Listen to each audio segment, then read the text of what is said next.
What is going on, YouTube? Welcome back to A Therapeutic Edge. Today, on the table in front of us, is a knife that I really, really wanted to love, and I don't. And we're going to talk about that.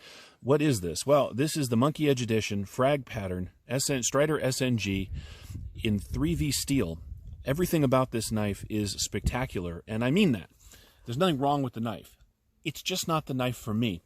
Let's talk about what's great about it, and then we'll move on to why I'm not keeping it. What's great about it? Well, Mick Strider designed one hell of a knife blade. This thing has got just the right amount of flat and a great belly.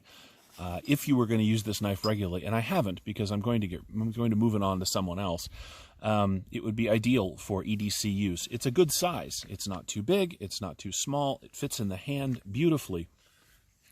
The 3V blade means that it is, which is a great tool steel, means it's going to hold the edge forever and ever and ever.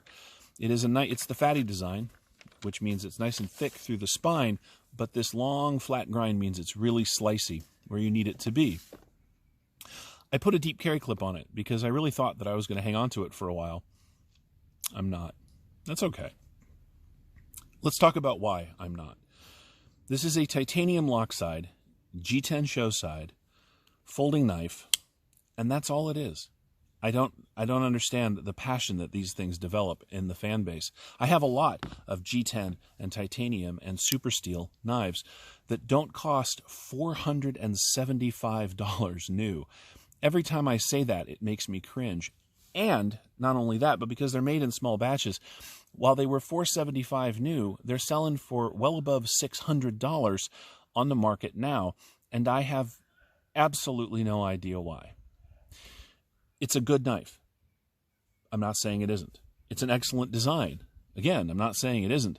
What I'm saying is that I have a lot of really good, well-designed knives in titanium and super steels that don't cost $600. I just don't get it. And because I don't get it, I'm not keeping it. Nope, this is going to go on to a home for somebody who really appreciates it, and that's awesome. I hope they keep it forever and really enjoy it. I'm just not that person. And that's fine. You don't have to like everything. I don't have to like everything. And please again understand, I'm not decrying the quality of the knife itself. If this knife was even $300 or $350, it would be one of the best knives I've ever had. But at $475, it isn't. It's just not that much knife. And anyway, it's not for me. It is a great knife. If you love this and want one of these, please understand you can go ahead and get the ProTech version of one of these, the auto version, for about $250. I'm keeping that one because that makes perfect sense to me. It's not a super steel, but it's a great knife. I hope the next person in line enjoys this and keeps it for its lifetime, which I got to tell you is going to be a while. The quality and materials is very good.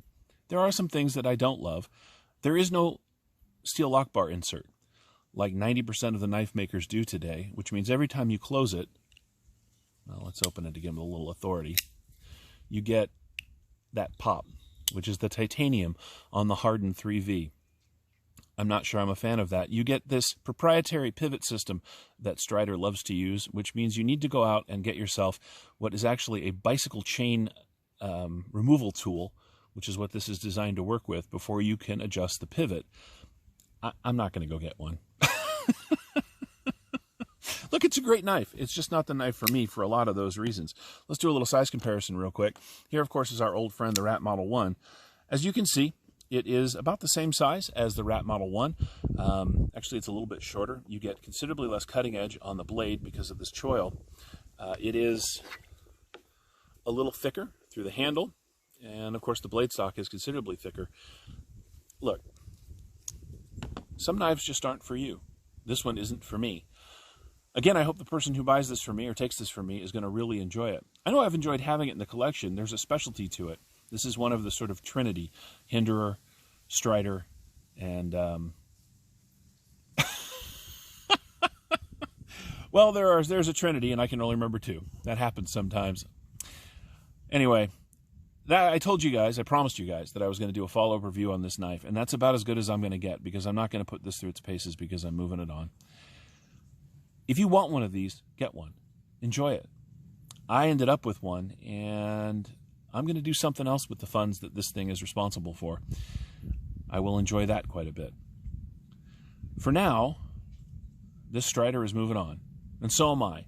Thank you so much for watching. If you have any questions about the Strider or any of my knives, feel free to ask down in the comments. If you haven't subscribed, please do so. I promise most of my videos are really positive. If you are a subscriber, thanks so much for watching. We'll see you next time.